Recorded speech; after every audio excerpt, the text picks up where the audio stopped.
tenemos a un invitado internacional, el doctor Anthony Hamlet.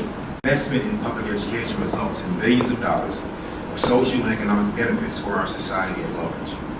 A great deal of recent research demonstrates how the benefits of supporting children's individual academic gains are important in shaping them as individuals and citizens in our society. A population that is better educated has less unemployment, reduced dependence on public assistance programs, and greater tax revenue. Education also plays a key role in the reduction of crime, improved public health, and greater political and civic engagement. Investments in public education results in billions of dollars of social, economic benefits for society at large. Public education educates children during this critical time in their lives, enables students to become well-rounded individuals and citizens, focusing on whole child, not just the mastery of academic content, preparing them to become productive citizens and contribute to our society. Prepares students to live a productive life and become good citizens while obeying the social and legal rules of our society. Ensuring a well-informed citizenry is an essential purpose of our public education system. In schools across our society, students learn civics and government and the concepts and principles that underpin our society.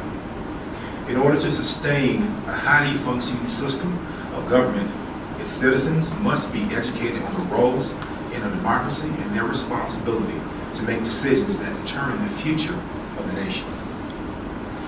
As future voters, our children must be made aware of the importance of their role as citizens. Public education is a worthy investment for any society, for our society. With immense social and economic benefits, research shows that individuals who graduate and have access to quality education throughout the primary and secondary school are more likely to find gainful employment, have stable families, and be active and productive citizens. They are also less likely to commit serious crimes, less likely to place high demands on the public system, healthcare system, and less likely to be enrolled in welfare assistance programs. A good education provides substantial benefits to individuals, and as individuals' benefits are aggregated throughout our community, it creates broad social and economic benefits. Investing in public education is thus far most cost-effective for societal benefits than paying for social and economic consequences of underfunded, low-quality schools. So, some statistics. High school dropouts are more than twice as likely to be unemployed and 3 times more likely to receive welfare assistance, costing billions of dollars nationally each year for government-funded assistance programs. Decreasing the number of high school dropouts by half would nationally produce $45 billion per year in net economic benefits for our society. Improved education and more stable employment greatly increase tax revenue, such as a return of at least $7 for every dollar invested in pre-K education, that's pre-kindergarten education. 41% of all prisoners have not completed high school, compared to 18% of the general adult population.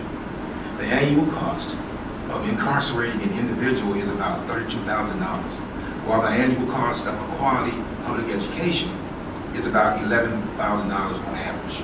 That's not including equity that's involved and should be involved in the funding.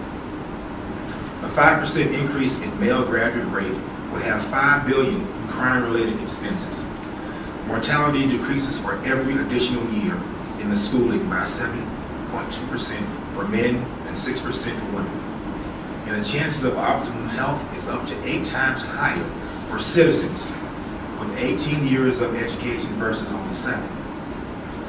Graduating from high school improves the quality of health, reduces dependence on public health programs by 60%, and cuts by 6 times the rate of alcohol abuse. National savings in public health costs would exceed $40 billion if every high school dropout in just a single year would graduate. Average annual public health costs are $2,700 per dropout, as opposed to $1,000 per high school graduate, and $170 per college graduate. A year increase in median education levels is associated with a more than 13% jump in political primary turnout.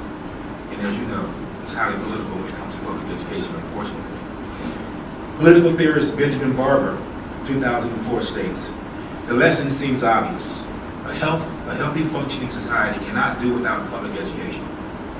A society of fractious individuals schooled in avoidance ceases to be a nation. A democracy of consumers focused on their private interests ceases to be a democracy. A community of multicultural fragments celebrating only difference ceases to be a community. A republic of privately schooled narcissists blind to what they share ceases to have res publica, and hence is no longer a republic. Finally, the future of liberal education is the same thing as the future of public education, which is, in turn, the same thing as the future of our society. Nations as a commercial society of individuals, consumers may survive the destruction of public education. However, society as a democratic republic cannot survive. Public education is the genius of our democracy."